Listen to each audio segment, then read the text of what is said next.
Euroregione News. La concorrenza nell'Euroregione. Le differenze di carattere economico all'interno dell'Euroregione ci vedono in costante svantaggio. Al vicepresidente della seconda commissione permanente, componente della quinta commissione, consigliere regionale Luca Ciriani, ho chiesto di interpretare le opportunità di concorrenza in Europa. La retribuzione di un operaio nella Polonia europea è un terzo di quanto percepisce un operaio in Italia e quindi è naturale, ad esempio, che l'Electrolux purtroppo voglia trasferire i propri stabilimenti nell'est Europa.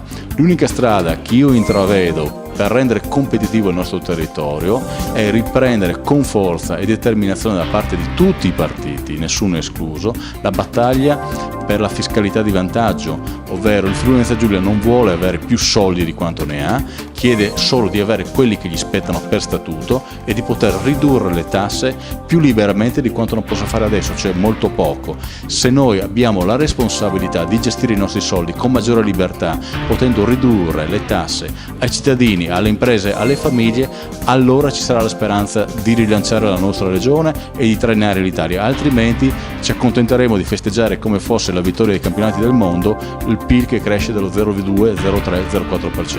Dal Medio Friuli per Euroregione News, Marco Mascioli. I nostri servizi sono disponibili su internet all'indirizzo www.euroregionenews.eu.